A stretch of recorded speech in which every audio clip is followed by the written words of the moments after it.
Let us pray.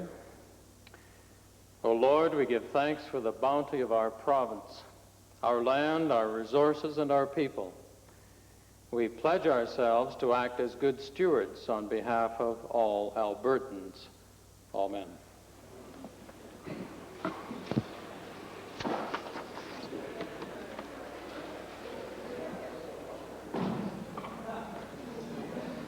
Introduction of visitors. Presenting petitions. Member for Red Deer North.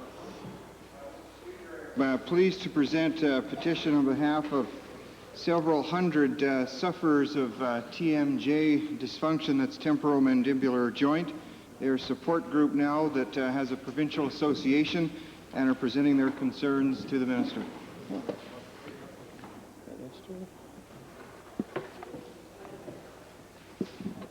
Reading and receiving petitions. Presenting reports by standing and special committees. Notices of motions. Introduction of bills.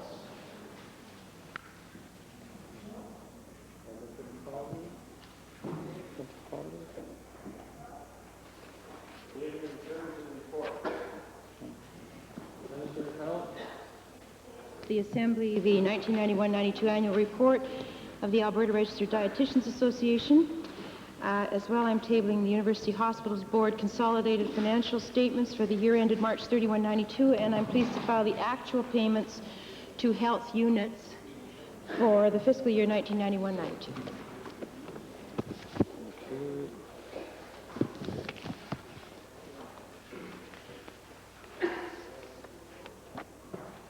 Introduction of special guests. Minister of Occupational Health and Safety. Mr. Speaker, it's my pleasure today to introduce to you and the members some 59 visitors from the St. Mary's School in Whitecourt.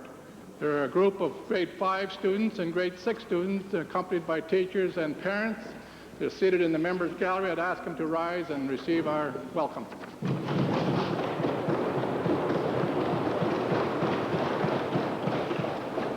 Member for Edmonton Gold Bar. Speaker, I'm privileged today to introduce to you and through you to members of the Assembly 6 third-year students in the Medical Lab Science program at the University of Alberta. They are Janelle Halgrimson, Brad Booth, Heather Gallant, Tracy McKay, Rayanne Peden, and Susan Eben. They're sitting in the public gallery. Mr. Speaker, I'd ask them to rise and receive the welcome of the House.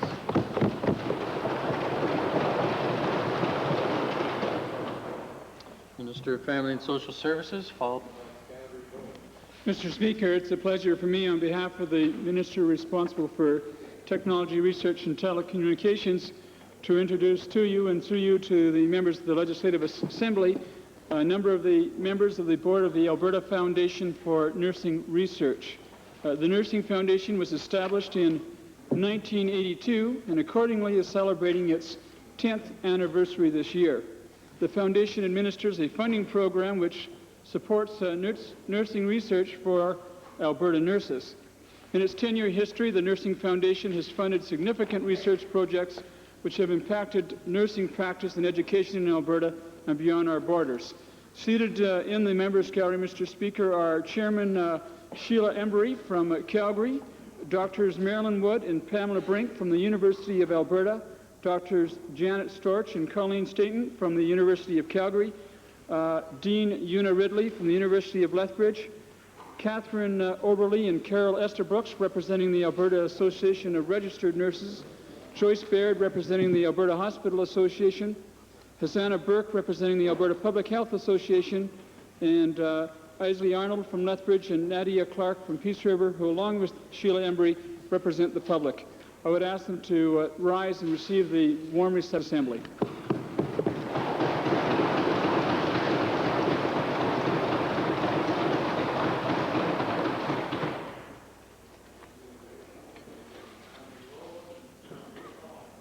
Mr. Speaker, it gives me a great deal of pleasure to introduce to you and through you to the members of the Assembly, Alderman Dale Hodges from Ward 1, and Chief Commissioner Paul Dawson from the City of Calgary. I'd like to ask them to rise and receive the warm welcome of the House. Thank you.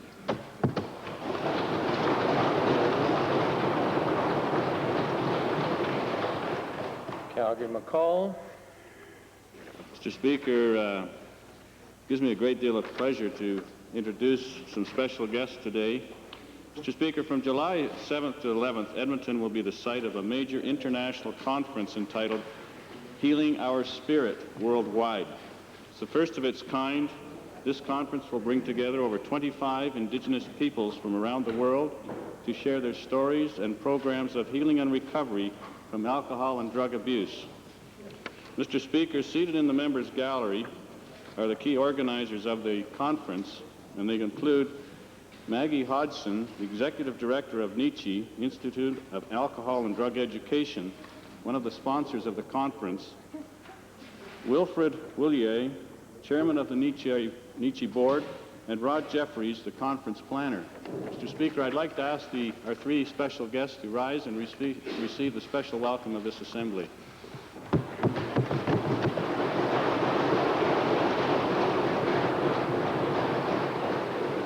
Edmonton Whitemud. Thank you, Mr. Speaker.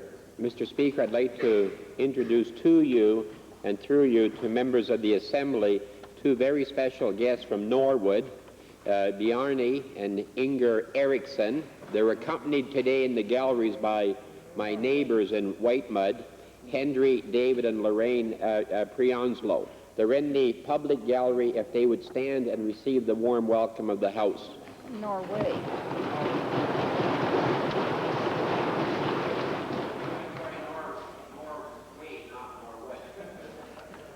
Thank you. Red Deer North. I'm pleased to introduce today two women visiting here from Red Deer. The first, a woman who's very significantly involved in community life of Red Deer, not the least of which is in the operation administration of the Red Deer North Constituency Office, Mrs. Lynn Penny, and assisting her and learning all about that operation this summer is Cora Lynn Reinheimer. I'd asked if they would stand and receive the warm welcome of the Assembly.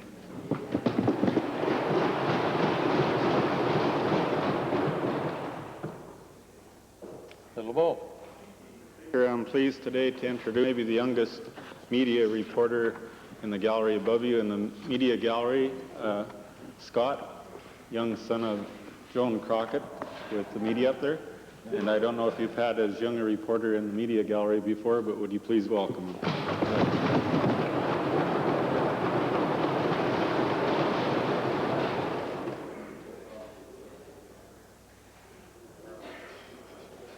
Ministerial statements. Oral question period. Opposition. Mr. Speaker, Albertans will feel the hurt from the Novotel fiasco for many years, Mr. Speaker. Down the road, there'll be higher taxes, cutback in people's services. And, Mr. Speaker, already we see Albertans faced with nearly impossible decisions about health care. And part of the reason, of course, is because this government thought it could play in the U.S. cellular market. Yeah. Mr. Speaker, now health care providers in the Calgary area are faced with decisions like whether they should close the Grace Hospital, the Colonel Belcher Hospital, scrap hospital plans at the Calgary General, or close Banff or Canmore, some other rural hospital near Calgary, Mr. Speaker. No matter what choice they make, Mr. Speaker, it's the health of Albertans that will suffer because of this government's mismanagement of Novotel, Mr. Speaker. And of course, we might mention a lot of other bamboos. It's not only Novotel, Mr. Speaker. But my question to the Minister of Health is simply this. How many Alberta hospitals are going to have to close to pay for this government's mismanagement of Novotel? Good question. Mr. Speaker, first of all, one of the things that this government believes in very strongly is the sustainability of our healthcare system. And quite frankly, given the rate it has grown at, it can't sustain that rate of growth, or else we won't be able to afford it. There's a couple of things the province could have done. We could have said, well, this is the way it's going to be in the future, and that's it. Or we could have said, as we are doing, let's go out and talk to Albertans and the healthcare sector itself and ask that sector, what are the things we need to do in order to ensure sustainability? The purpose is to match the fiscal resolve with the future of our province and our healthcare system, and we believe it's a very important priority for this province and for the people of Alberta. Mr. Speaker, I noticed you didn't talk about Novotel, Mr. Speaker, which was the question, over $500 million and growing, Mr. Speaker. Talk about sustainability, Mr. Speaker. But my question to the minister is simply this. How can the minister not talk about the Novotel fiasco? Isn't it true that she could use that $500 million to do something about the sustainability of the health system in this country? The reason I don't speak about Novotel is because at this point, at any rate, the Premier has not given the Novotel responsibility to the Minister of Health. If the leader has some questions about Novotel, presumably he'll continue to, put them forward to the Minister of TRT. With respect to the plan that we have and the statements which the Treasurer has made with respect to how the Novotel losses will be dealt with by the province, they have nothing to do with the future of the healthcare system, which is what we are trying to deal with in this government. They have to do with losses being written off in previous years, which is regrettable, yes, but I think if we look at the history of healthcare support in this province and the number of dollars of support we are giving to health this year, I think Albertans can be very proud, as this government is, of the health system we have created. To tell us, Mr. Speaker, that losing over $500 million on Novotel and all the other bamboozles adding up to $2 billion has no implications for her in the health care scheme, Mr. Speaker? That's ridiculous. My question to the minister is simply this, Mr. Speaker. What other health services is the minister looking at cutting as she tries to pay for this government's waste and mismanagement? I'd like to know. Mr. Speaker, I have never talked about cutting health. In fact, as the member knows from the several questions he has put into this Assembly and to me, what we are talking about is a scenario, which is a possible scenario, certainly not a final one, of looking at flat dollars for health. In other words, the dollars that we spend this year for health, some $4 billion dedicated to health in Alberta, will continue at that level over the next 5 years. We know that with pressures on utilization, pressures from many parts of the province for more services, are important pressures and important concerns that have to be addressed. But what we have to do as well is look at where we find the dollars to do that. That is the agenda we have talked about. It's not about a cut. It is about looking at a better way to spend the dollars that we do dedicate to health. As the honourable member may recall, although I will remind him, the Rainbow Report, which this government and our Premier commissioned, went out and talked to more Albertans about health than had ever been part of the history of the province. That group came back and supported the fact that the dollars we dedicate to health in this province are adequate. The question is, are we managing them in the way that we should? That is exactly the question we have put to our health providers. I know that the opposition believe that more money means more health in Alberta. Unfortunately, he won't find one of 8 royal commissions across this country that agree with him. Agreed. Second main question, Leader of the Opposition. Second. What a beautiful phrase, Mr. Speaker, after losing money in Novotel, Magcan, and all the rest of it. My question continues with this, Mr. To compete or overdo the incompetence of the government in the Novotel fiasco, Mr. Speaker. But let us not forget that this government has been totally incompetent in a number of their ventures, Mr. Speaker. It's a contest to see who can lose the most money. Let's move from Novotel fiasco to Magcan, Mr. Speaker. Since I raised the Magcan disaster created by this government 14 weeks ago, Mr. Speaker, the government has had to make another $3 million in interest payments, Mr. Speaker. That's a $103 million Magcan loan guarantee. That's a lot of that $3 million the Minister of Health could have used, Mr. Speaker. Right. Now, Mr. Speaker, the tax exposure is now $118 million and growing, Mr. Speaker. My question to the Treasurer, will the Treasurer explain why this government says it cannot afford a public inquiry into the Novotel mess, but yet it can waste $33,000 a day through inaction on Magcan? Unbelievable. Mr. Speaker, we have had a fairly full update on the Magcan over the course of the past few weeks. In particular, we have talked about the way in which we are securing the asset because at some point there may be a call upon the guarantee, although at this point the guarantee has not been called. And secondly, Mr. Speaker, we are seeking legal advice as to how to ensure that the technology comes back to the province of Alberta. And finally, as the others have said, over the course of the past few months, we will start to begin to shop that company worldwide to ensure that we can maximize the value in that entity and therefore reduce the government's exposure. But at this point, we have budgeted fully for the debt carrying costs. We have not had to been called upon to make any call on the guarantee at all. And we are now just securing the position, Mr. Speaker. It's an unfortunate question.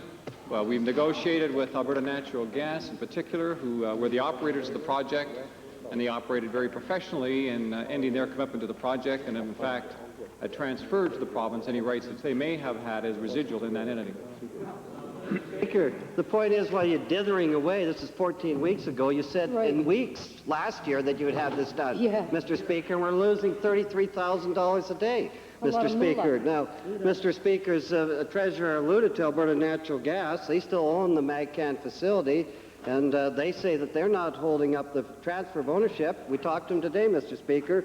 They say the government is to blame, Mr. Speaker, because the technology used in the plant is still owned by a company called MPLC Holland, based in the Cayman Islands. Mr. Speaker, my question to the Treasurer, will the Treasurer tell this House why it has taken so long to secure ownership of the technology used in the plant?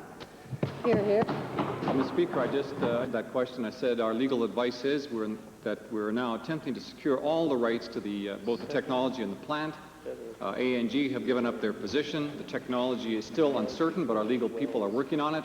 We expect to have a firm position in a very little while. They said that a year ago, Mr. Speaker. That firm position probably be in about 5 years from now, Mr. Speaker. But the reality is about this technology, Mr. Speaker, if you, Treasurer should be aware that 6 weeks before the shutdown, Alberta Environment issued a control order against MagCan for exceeding emission standards for chlorine and carbon monoxide, despite the fact that the plant was operating well below capacity.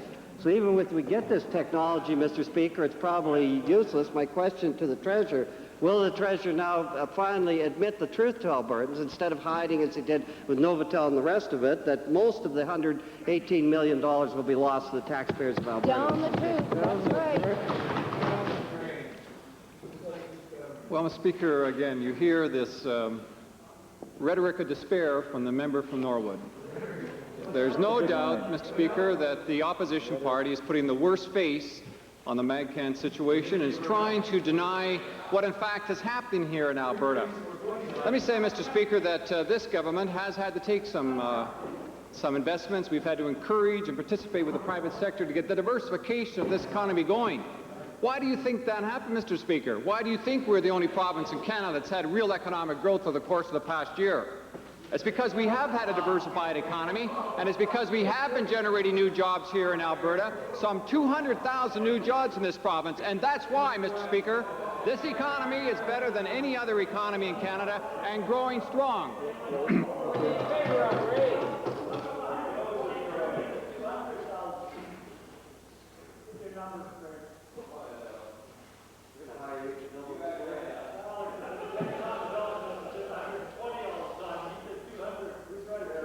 Honourable member for Edmonton Kingsway, you were called to order yesterday in the course of the debate. Please don't complicate things today. Order. Edmonton Glengarry on behalf of the Liberal Party. Mr. Speaker, Albertans have been told by the Conservative government for many weeks now that Novotel was involved in only systems financing. We know that the wizards in the financial department of Novotel went way beyond systems financing when they gave monies for shareholders' bonuses, monies to purchase non-Novotel equipment, pay wages, and so on and so forth. We've discovered through question period yesterday, Mr. Speaker, that the Treasurer confirms that Novotel financial officials have been High Northwest Trust, and I understand it's 6 people in particular, have been hired to do and help in the collection of the Novotel portfolio. I'd like to ask the Treasurer, why, Mr. Treasurer, would the government agree to put the same people in a position of collecting these monies as the same people they are that created the problem? Why would you do that?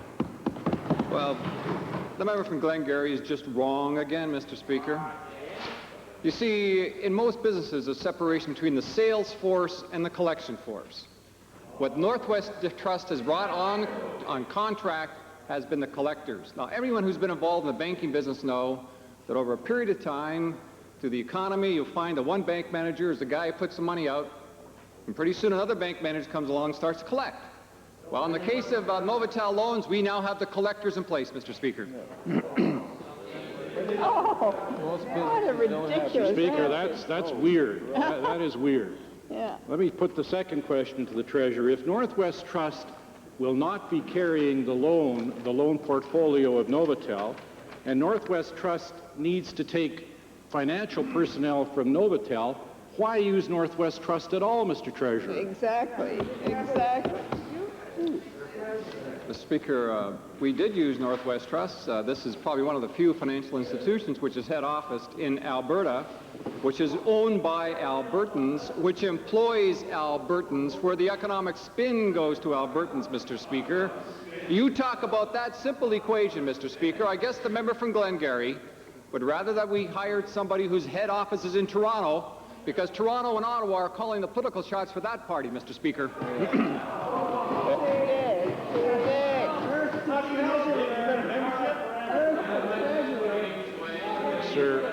Mr. Speaker, all Albertans want is fairness and the lack of negligence in solving these problems, and they're getting a continuance of negligence from the government. My last question to the Treasurer is this. Mr. Speaker, it's clear that the Treasurer didn't hear my question yesterday, and I want to put it in simple terms so that he make sure he understands it. I want to know, Mr. Treasurer, why the government did not tender this portfolio collection package. Speaker, here again, now we've had the rhetoric of despair from the member from Norwood. Now we have the discipline, the disciple of doom across the way. Again, Mr. Speaker, what we have said is we want to maximize the economic impact for Alberta. Now, the member, two questions, Mr. Speaker, from the Liberal Party, the sales tax party of Alberta. The Liberal Party has had two questions. One, Mr. Breisinger said that he would charge $180 million for the fees. 180 his suggestion. And then we heard the member from Glengarry across the way, the leader of the Liberal Party who represents sales tax in this province, has also suggested to be 13%. Let me make it clear, Mr. Speaker. The answer is that the collection fees for Northwest Trust are quite reasonable in this case, to be around 2%, which is quite reasonable for the economy, and it's because Northwest Trust is willing to do it for 2% or so. It's the lowest possible rate, and it's going to maximize the benefit for Albertans, Mr. Speaker, maximizing the benefits to Alberta in terms of collection costs, economic benefit, and facility itself is in place. Just makes common sense, and of course common sense is unknown to the member from Glengarry. Agreed. Fish Creek. Calgary, Fish Creek.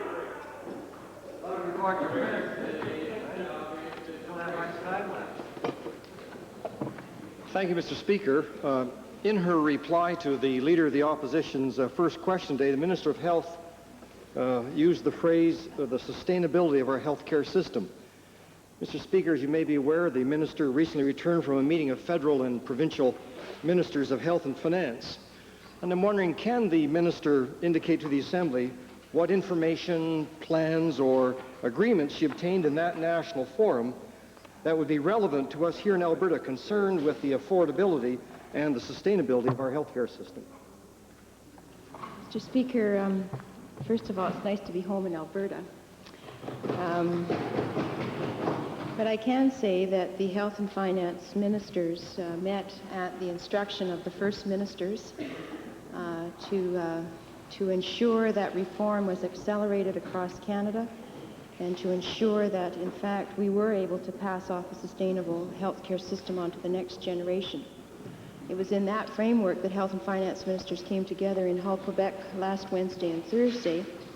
And I believe it was a very important meeting because what it provided was an opportunity for mutual learning between both the provincial finance ministers and the health ministers to understand the effort of reform that's going on right across this country in all the provinces to ensure sustainability, and as well to recognize the reality that the federal government is moving out of by the year 2005, the total cash transfer by their plan to the provinces to help support health care.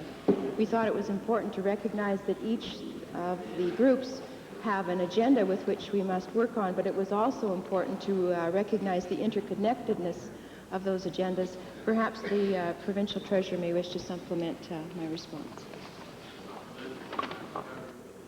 Well, Mr. Speaker, if I could just pick up on the minister's reference to the interconnectedness of what we're doing in the provinces, I presume that the minister was provided considerable information on how the other provinces are dealing with their funding problems.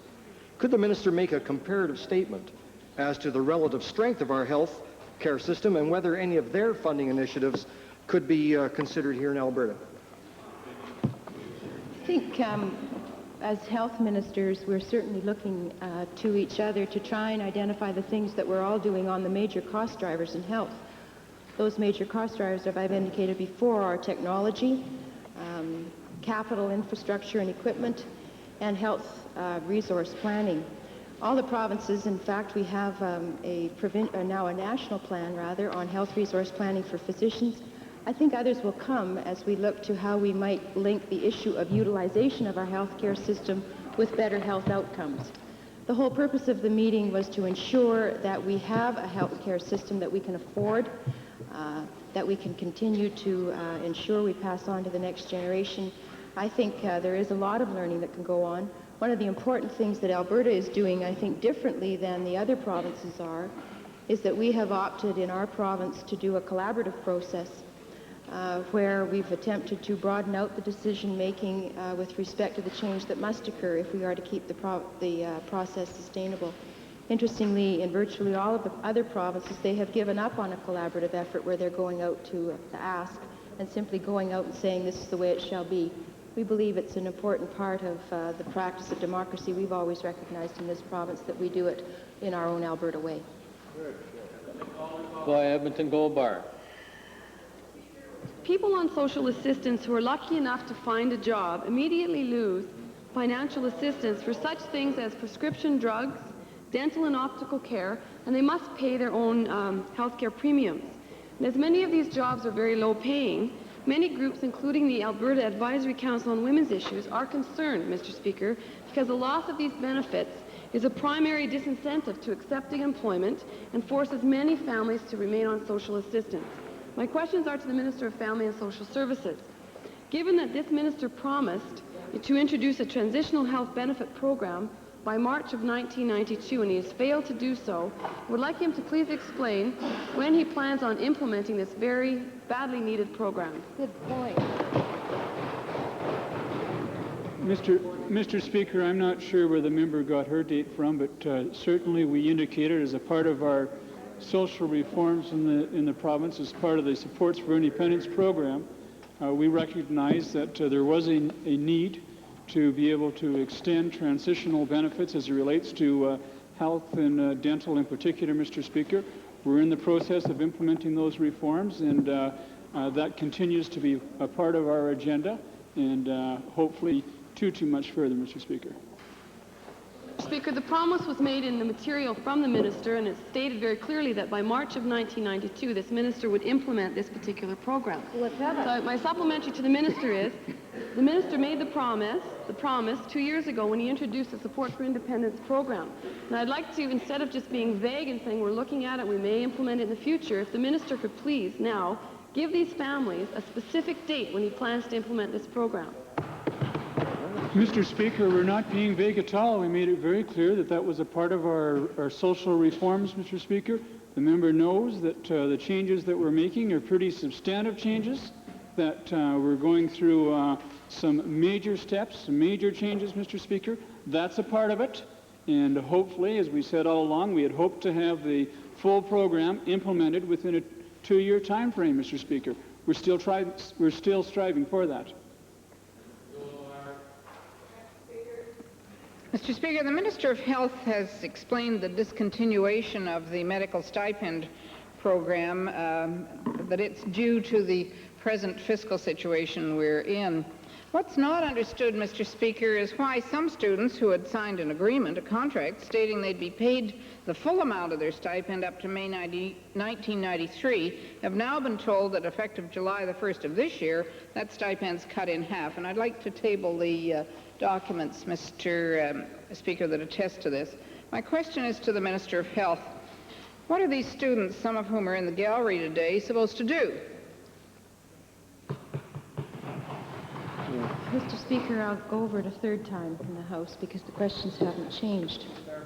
If we look at the stipend program that has been in place in the province over the last several years, we'll find that of about 35 health disciplines in Alberta, only about 16 of those disciplines were receiving a stipend. So we came to the point of making a choice as we attempt to make our system fairer. And the choice was, do we extend the stipend to all 35 health disciplines, or do we make the difficult decision and say, in fact, a stipend is really support during the education of an individual in health disciplines, and therefore more appropriately should be funded under our student bursary and student grant program. We opted for the latter, Mr. Speaker. I acknowledge that it is a difficult reality to take, but I think given the choice, I still would opt and would recommend the way that we went in this fiscal year.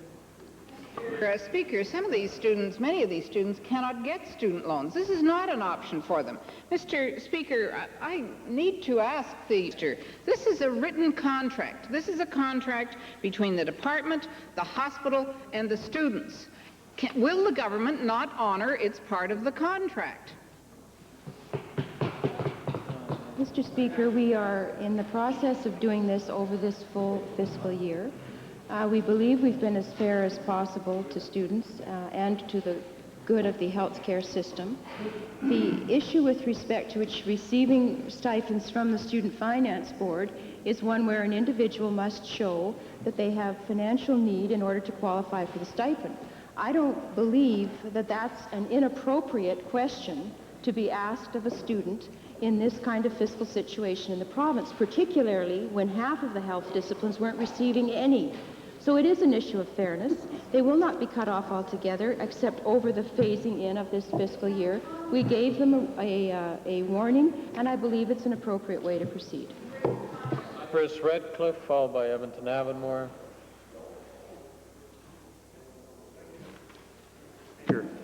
My question is to the Minister of Agriculture, and on a tour in my constituency in February, the Minister was asked questions related to the old nutritive processing agreement, Alberta-Canada nutritive processing agreement that had come to an end. I asked him a question in early April about the effective date of the new agreement. I believe he said somewhere in mid-May he thought the agreement was signed. We are now in the third week of June. I wonder if the Minister can inform the Assembly if we are any closer to the signing of that document than what we were in early April. Mr. Speaker, yes, we are slowly moving closer to the signing of an agreement. As of last week, it cleared the federal treasury. There was some changes made at that level, which will necessitate a discussion at our priorities committee, which I'm hoping that can be accomplished early in July. Supplementary, Mr. Speaker, would be to the Minister. I wonder if with the time that it's taken to get the federal agreement on side and that now we have to go back through the decision system, is he through his department making arrangements so that people who've been waiting and we're probably a year now without an agreement, putting off nutritive processing, which is so important, secondary processing so important in our agricultural industry, if they will be ready momentarily to start accepting applications once the agreement is signed? Once the agreement is signed, Mr. Speaker, everything is in place to start accepting applicants. I might also add that a number of people and companies proposing projects have already initiated discussions with the Ag Development Corporation. Edmonton Avonmore. Questions are to the Minister of Health. A recent task force looking into sexual abuse by physicians has called for zero tolerance of this behavior. This position requires vigilance on the part of physicians as well as the public. Will the minister now introduce legislation requiring all healthcare providers who have reasonable and probable grounds to believe another healthcare provider is abusing his or her position of authority and trust to report these concerns to the appropriate professional body? Mr. Speaker, I'm not sure that it requires a legislative action on the part of the province. I certainly commend the College of Physicians and Surgeons for setting up its sexual abuse hotline. It obviously provides an avenue for registering complaints that is comfortable for patients. Well, Mr. Speaker, the Child Welfare Act certainly requires that the abuse of authority and trust there is a requirement, if one believes that is going on, to report. And I think this kind of legislation would be helpful in this case. This report also calls for changes in legislation to increase maximum penalties for misconduct by physicians. Will the minister now bring forward that legislation? Mr. Speaker, I think we must always keep in mind that a complaint of abuse is just that. It is not proof of abuse. However, if there are legislative steps that we need to do as we review the report of the college, certainly that will be something that we will bring forward through our caucus and through the normal route. Certainly, I don't want to leave the member with the impression that I don't think that the report is of value. And now that we have the final report, we can now get on with the review of the things we need to do in order to ensure that it operates effectively. Highlands, followed by Edmonton Whitemud. Mr. Speaker, while the Minister of Health was away at conferences looking at the future of health care and the costs involved, Minister for Technology, Research and Telecommunication, who already has a phenomenal background in extraordinary management with respect to the Novotel fiasco, Yeah, right. had the gall to issue a letter, public letter, stating that he was advocating that the drug patent legislation be extended to between 17 and 20 years, and he's asking the feds to do this, knowing full well that it's going to cost Alberta taxpayers through the healthcare system some $40 or $50 million a year. I'd like to ask the Minister of Health, agrees with the TRT minister, and if she doesn't, will she do a counter letter to the feds saying, don't do anything worse to us on drug patent legislation? I think you did miss me, actually. It's kind of nice to be back dealing with the questions. I think it's fair to say that I don't enthusiastically welcome Bill C-22 onto the federal agenda, because I think that the issue is that drug patent legislation is not just a tool of economic development and wealth creation in our country. It is also a tool of research and development, and it is also something that health care costs must absorb to a degree. So my sense is that the federal government has basically opted for its role as an economic development tool, and I think the plea that health ministers made to the federal health minister when we met with him last week was understand this is a balance among several interests, not just one single interest.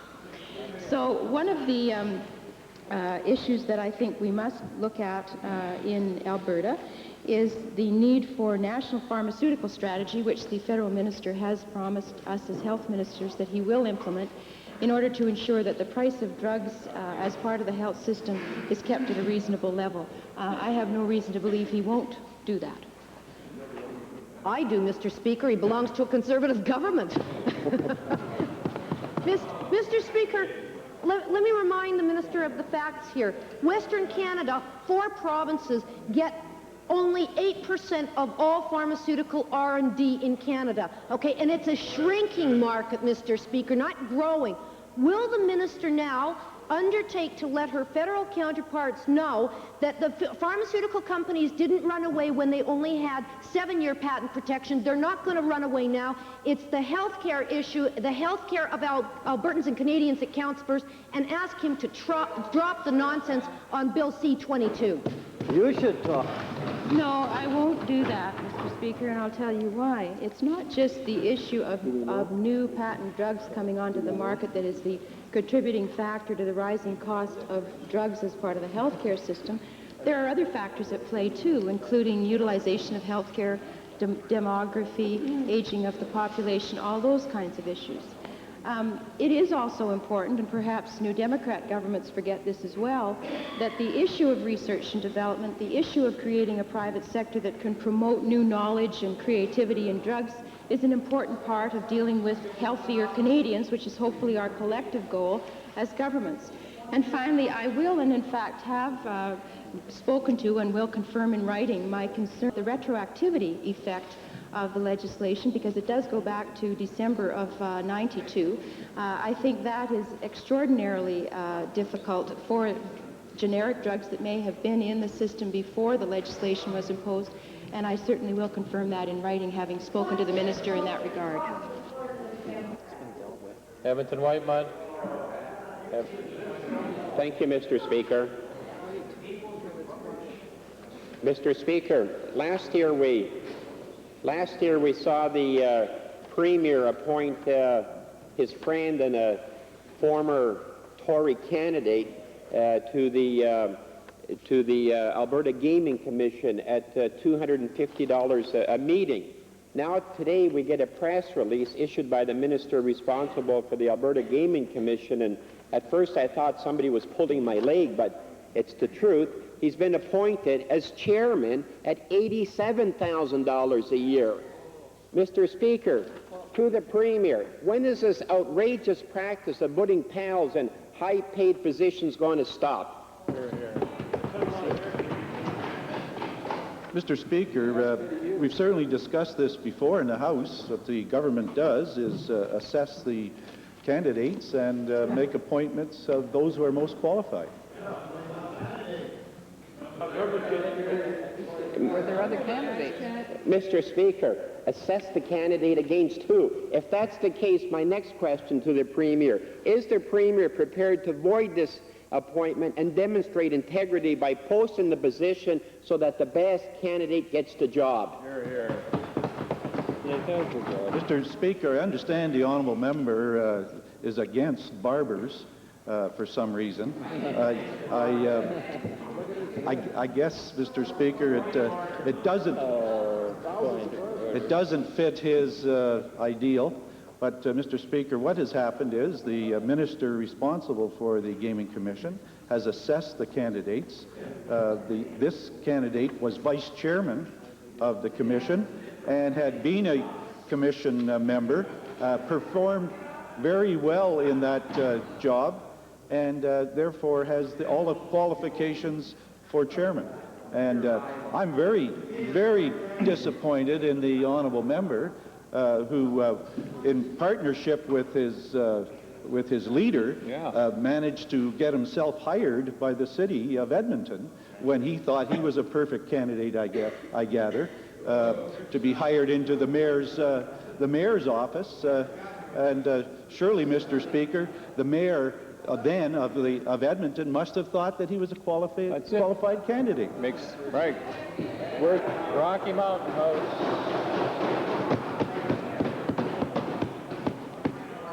Thank you, Mr. Speaker. Good point. Good point. Yeah, now what, Percy? Thank you, Mr. Speaker. Once again, we're at the time of year when municipalities are sending out their tax notices to the property owners in this province. Because of the partnership between the municipal councillors and this government, the level of property taxes are the lowest in Canada. If one is to look at the vast array of services that are available for Albertans provided by both the municipalities and the provincial government, few, if any, municipalities anywhere in Canada could truly compare. In the last few weeks, a concern has been raised with me that deals with the question of property taxes that are levied against certain artistic groups who lease municipally owned property. It has been suggested that municipalities are only now levying taxes against these groups as a direct response to an amendment that was approved in this legislature last year. My question is to the Minister of Municipal Affairs. Would the Minister please advise me and the Assembly as to the real situation that exists? Thank you, Mr. Speaker. If in fact Alberta municipalities do issue the lowest tax notice to ratepayers in Canada. I am pleased to hear that, and I'm sure that to a great considerable extent it's through the excellent partnership that exists between the provincial government and the municipal government. In respect to the specific question, in 1988 or prior to 1988, municipally owned land which had improvements on it and leased to either the private sector or third parties could not and was not in fact taxed. This was brought to our attention by one of our cities in the province because it, in comparison to provincially owned land, which was in fact taxed if it was leased, the improvements on it were taxed, it was felt to be unfair. And in response to that municipality and other cities in the province, we amended the act in 1988, which brought about a situation where, irrespective of the land being owned by the province or the municipality, improvements that were leased to these third parties were in fact taxable, and that was done at the time. Further to that, in 1991, it was realized that many of these artistic groups or cultural groups were also caught up in this new legislation. Legislation was passed in 1991, which in fact permitted the municipalities to pass their own bylaws, which would exempt the lessor, or pardon me, the lessee from paying taxes on improvements on that. It is within the power of the municipalities to correct that if they so choose. Well, thank you, Mr. Speaker. Given that it's over a year since these amendments were passed, and given that the mayor of the second largest city in this province doesn't seem to be aware of these provisions, would the minister please advise if he has any innovative methods of letting the municipalities know about the amendments so that they can act on them? Is Lawrence still mayor, isn't it? Again, Mr. Speaker, the former reeve of the District of Clearwater, Municipal District of Clearwater 99, being a former municipal politician, is in all probability as aware of the paper war that is conducted in municipal governments as exists in the provincial government. And I believe it is not uncommon for legislation to be passed that affect municipalities that reeves and mayors and councillors do not become fully familiar with that legislation. And I will be in a series of meetings this fall with municipal government people, and we'll be discussing this and which is the best way to bring information to them, which is important to the operation of the municipalities. Strathcona, followed by Calgary-McKnight. Thank you, Mr. Speaker. On June 16th, when I asked the Solicitor General about his denying me permission to tour the Fort Saskatchewan Correctional Institution, he stated to me that he was concerned with security and with the intent of certain persons. On June 19th, he stated again that he was concerned with going into these facilities for other purposes. Since the Solicitor General has stated to the Speaker that he has now suspended all MLA visits to the facilities, will he tell the Assembly when and why he ordered the suspension of all MLA tours?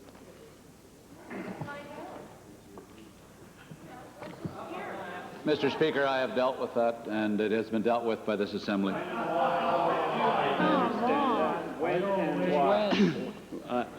Mr. Speaker, I was hoping that the Solicitor General might now tell me that the reason that he refused me was not that I'm a security risk, that it was not my ulterior motives, and it was not my anything else but my safety. Will the Solicitor General now tell the Assembly precisely what concrete steps he has taken in connection with his purported review of the policy?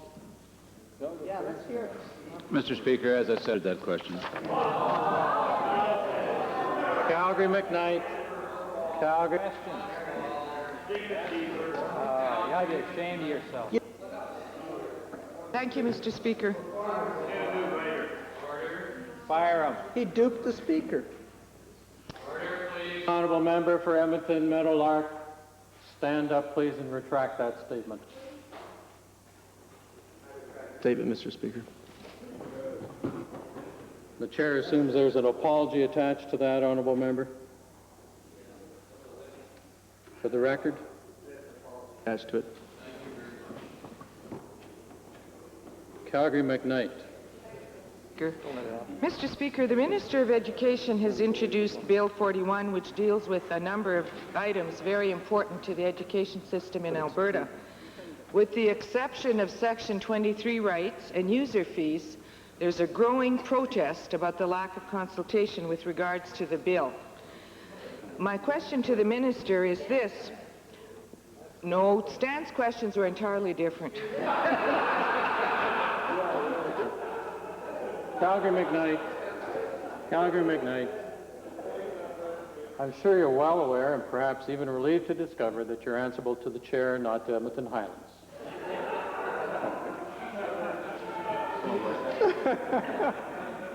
My question is, why did the Minister not consult with affected parties regarding all those other items in the bill?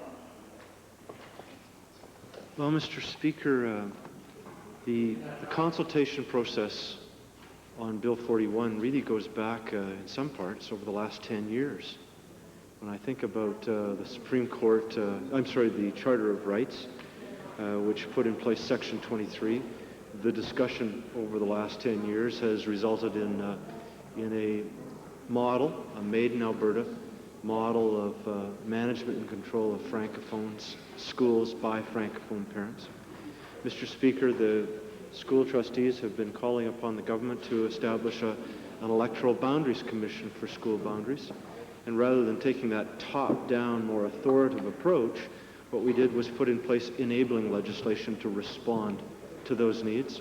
User fees was a matter that was before the court, Mr. Speaker, that places in jeopardy the collection of nearly $50 million in instructional fees, material fees, that will have a serious repercussion on school boards.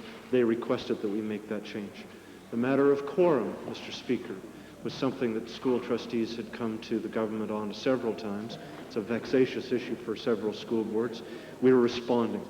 We're responding, Mr. Speaker, to requests by a number of school superintendents, including the Conference of Alberta School Superintendents, and a number of school boards, that they would prefer to get out of the homeschooling business altogether.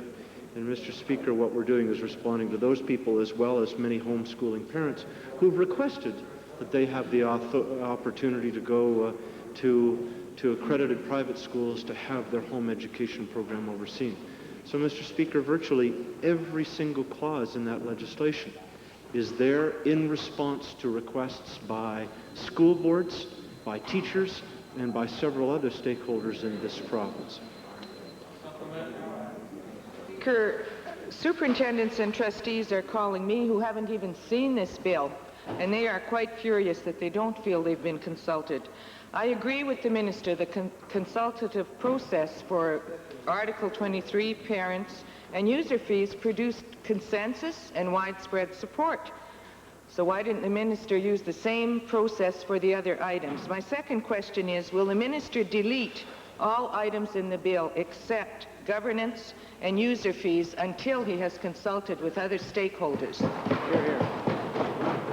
Well, Mr. Speaker, I have to ask, what is the flip-flop of the honourable minister, of the honourable member? What will it be tomorrow? Yesterday at 3:45, Mr. Speaker, before the media, she called for taking user fees out of the bill altogether.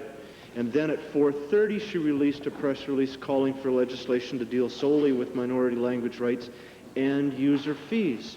Mr. Speaker, I'll be interested to know the honourable members and the Liberal Party's position when we next meet again, because it changes from 1 hour or from one day to the next. That's right. Sometimes twice a day. Usually twice a day. Now, the normal allotted time for question period has expired. However, the Chair's had communication from the Minister of Health wishing to respond to some questions raised by Edmonton Highlands on a previous day. Minister of Health. Mr. Speaker, I'd like to respond to a question raised on June the 18th by the Honourable Member for Edmonton Highlands. The member referred to a letter written to me by a Mr. Mark Horton concerning care of his late mother at an Edmonton acute care hospital. First of all, I would like to extend my sincere sympathies to Mr. Horton and his family for their recent loss. I have received Mr. Horton's letter, and I can assure the House, and I will Mr. Horton, that I will also be responding fully to the questions raised in his letter to him personally in view of the confidentiality provisions in the Health Act. I've also been told that the Grey Nuns Hospital will also be in contact with Mr. Horton to answer his questions and concerns. It would be inappropriate for me to debate the case in the House.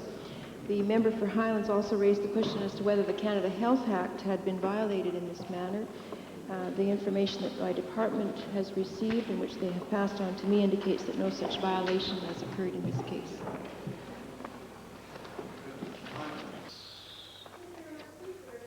To believe that there has not been a violation of the Canada Health Act when a Canadian citizen who pays taxes and health care premiums has been told to hire a private nurse to attend to his mother, who is wrongfully but nonetheless placed in an acute care hospital for almost all of the last 6 months of her life.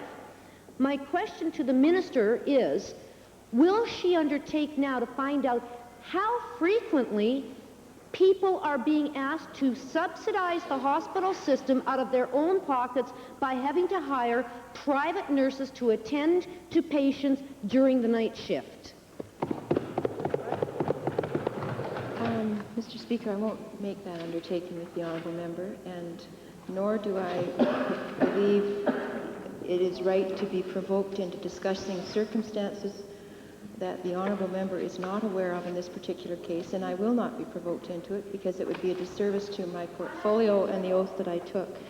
Mr. Horton has raised some questions with me. If other Albertans wish to raise questions with me, they can do so. I will be responding to him very fully, and I will give that undertaking to the House, but I will not breach the confidentiality provisions of the Hospitals Act and other acts in health under which I must operate as well. Thank you. Are there any guests to be introduced? Good. Thank you. Points of order. First, from a matter yesterday, the Minister of Forestry, Lands and Wildlife regarding some maps in response to Edmonton Jasper Place. Mr. Speaker, in responding to the point of order raised by the honourable member for Jasper Place, I said I would review the map filed by the member and report back to the Assembly.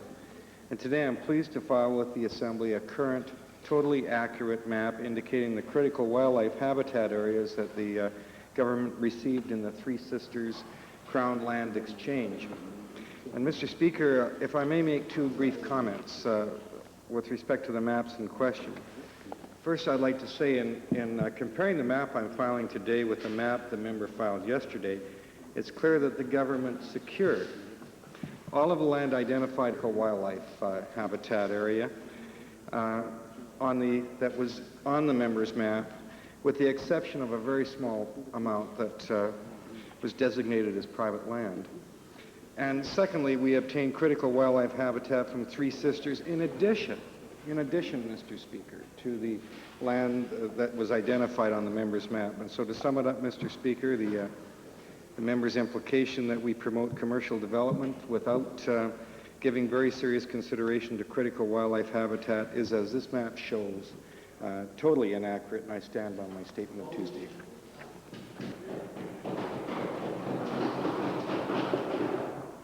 Very briefly, because this is the second time of the members speaking to the same point. The map that he's tabled today shows the subject land swapped. In yellow, the land which was given to the Crown by Three Sisters. In pink, the land that was given to Three Sisters by the Crown. And he said that they, I thought he said that they acquired the critical wildlife habitat except for a small portion. Well, I've just marked that portion green on my map, and I don't know what he considers to be a small portion in his book, but it looks to me like at least 3/4 sections of land, and probably considerably more than that. So what the minister has done is, in fact, confirmed that there is proposed development on critical wildlife habitat, and that's that area shaded in green. So, I think we haven't made very much progress with respect to his outrageous allegation that my question was totally inaccurate. In fact, it's proved to be deadly accurate and demands a response, herewith, forthwith. Now. Herewith, forthwith is not going to happen. It's obvious we have here a continuing disagreement between two members. The chair certainly is not going to rule on it at this moment. Herewith, forthwith certainly encourages both members to go out and compare maps together. Perhaps they may even want to compare maps of where they might go on holidays when the House rises about January the 30th or something. But I really don't believe it's up to the time of the House to be dealing with this matter. Certainly not at this moment, and perhaps the two could meet over a cup of coffee and make some arrangement. The chair was given notice by note during question period. The member for Edmonton Strathcona wishes to raise a point of order. Thank you, Mr. Speaker. I'll be very brief because I think the point that I wish to raise, being a procedural point, is a very simple and straightforward point.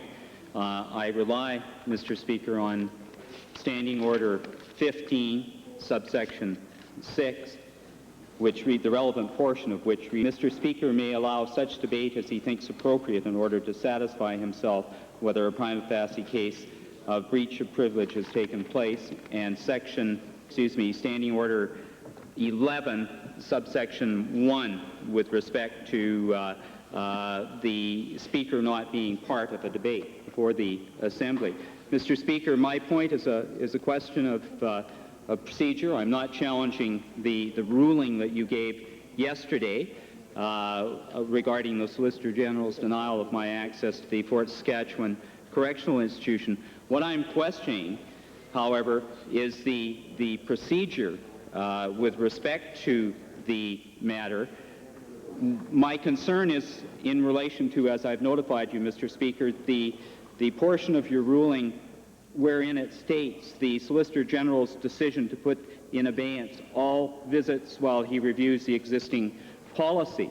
Mr. Speaker, my concern is that I was never advised of this by the Solicitor General or in any other manner with respect to this being a position that he had adopted, and indeed, contrary to the statements that he'd made in correspondence and in the Assembly, this was never suggested as a reason. And my point of procedure is that it seems to me that, and I realize that the Speaker has to, on occasion when dealing with these matters, obtain information from outside of the House. But my concern is that I was never given an opportunity to be aware of prior to the ruling, or an opportunity to comment on the information apparently provided by the Solicitor General. And it seems to me that in the circumstances, the Solicitor General had an obligation to make that information available to me so that I might have had an opportunity to comment on it and point out the inconsistencies with respect to the Solicitor General's previous statements regarding his reasons for denying my access. Unless, of course, he made it up on.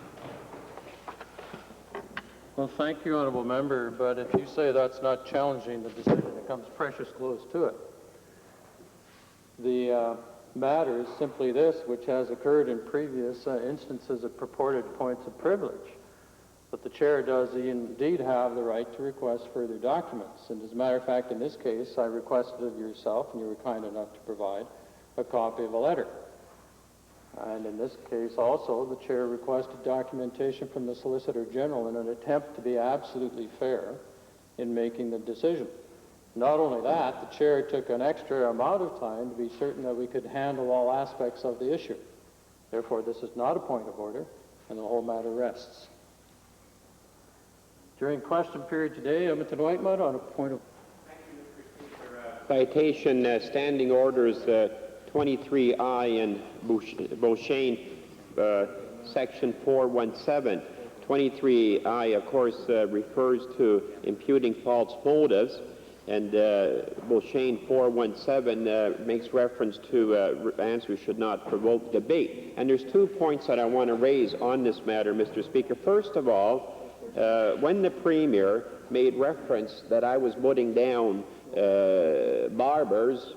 I don't know where that came from, but because not once, and the blues will show it very clearly, not once did I refer to barbers, and I don't know where barbers came out of it. I referred to a candidate, a former candidate of the Tory party. Never once referring to a barber. I referred to candidate, I referred to person. And the second point that I would raise, Mr. Speaker, is he made reference to an appointment for a period of time in the mayor's office in the city of Edmonton, which is like apples and oranges. And again, it's imputing false motives. We're talking in terms of a political office. We're talking in terms of a political office, and what the Premier does in his office is his business as far as I'm concerned. What I do in my office is my business, but we're talking here about a commission paid for by taxpayers' dollars, and it's totally different, Mr. Speaker. And I would ask that you rule and you ask the Premier to strike those references. It is different, Sam. The Premier. If you'll check the blues, I said I gather the honourable member doesn't like barbers. I can gather what I want from his questions. Frankly, I thought I was extremely fair to the honourable member. I never even pointed out about his colleague sitting beside him who popped in as chairman of the CNR and suddenly without any particular qualifications. So I think the honourable member doesn't mind complaining, but he's got thin skin when somebody comes back at him. I mean, this is a place for grown-up people. If you can't handle it, get out of it.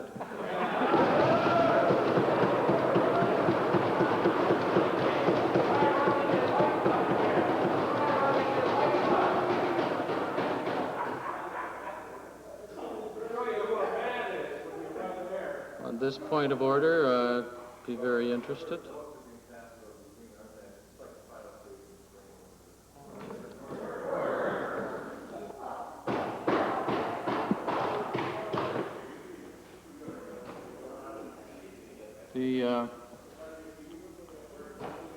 The order, please. The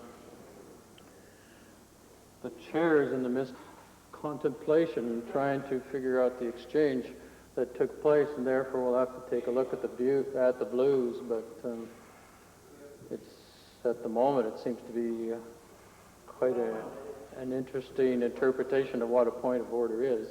But the chair will check with the blues. Let's see, orders of the day. Written questions. Yep.